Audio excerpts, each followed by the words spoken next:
the question for us is, are we a nation of laws? Are we a country where no one is above the law? And what do the facts and the evidence show? And certainly, I've been very clear. I think he's guilty of the most serious dereliction of duty of any president in our nation's history.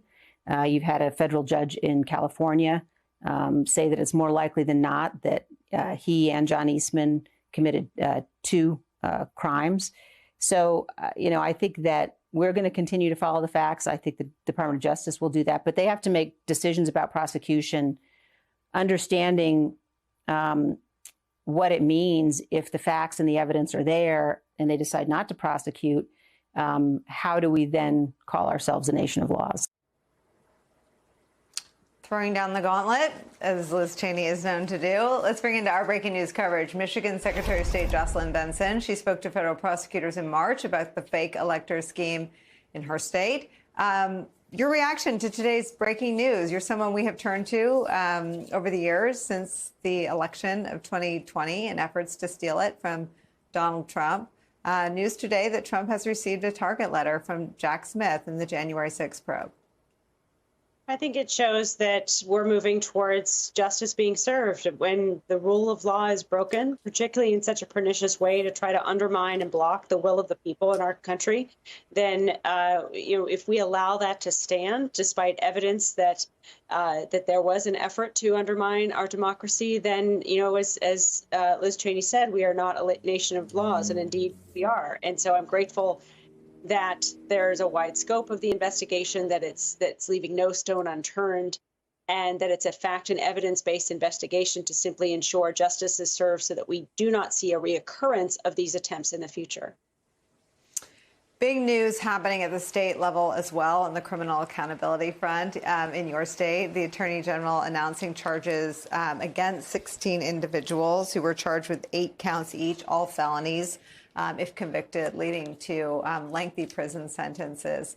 I guess 2 questions on this. We know this has been on her radar. She, as Tim pointed out, referred it to DOJ and then took the case back and focused on it anew, seeing little action and movement from DOJ in a pre-Jack Smith period. Your reaction to these charges today in Michigan?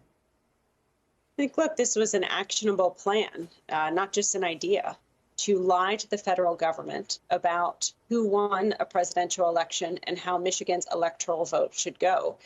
And it wasn't just, again, an idea. This was an actual, fraudulent attempt to overturn and undermine the will of the people.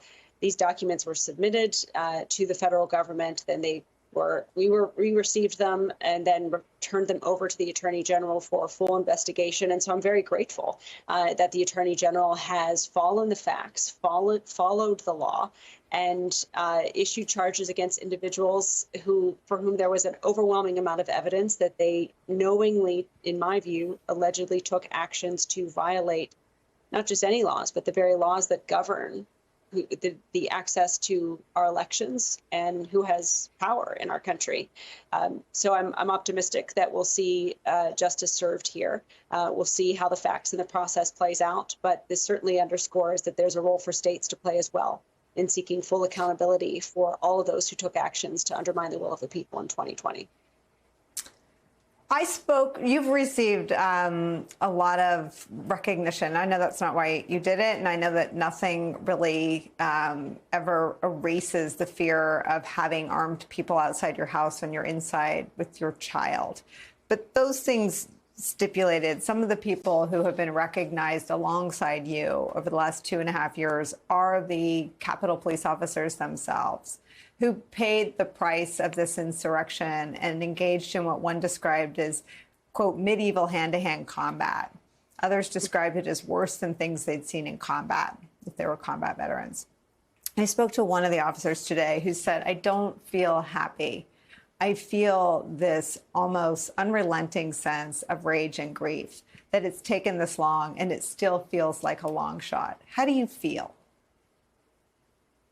I feel energized, frankly. I mean, we're in the midst of preparing for the 2024 presidential election cycle. Amidst this breaking news, I've been in meetings all day with individuals, not just in Michigan, but across the country, about how we're going to protect the 2024 presidential election cycle from any known or potential tactics that could be employed again or anew to overturn election results simply because individuals don't like them. And so the fact that we are seeing any type of progress at justice for the events that occurred in the past gives me a renewed sense of hope and energy that we'll see justice, and that is in some ways going to be our best tool to prevent a reoccurrence of these attempts in 2024. So I'm hopeful. And I mean, the felony charges coming out of Michigan are serious. The potential charges coming out of the federal government are serious, and they will do what is needed to be done, in my view, to ensure that we don't see a reoccurrence of at least these tactics in future elections.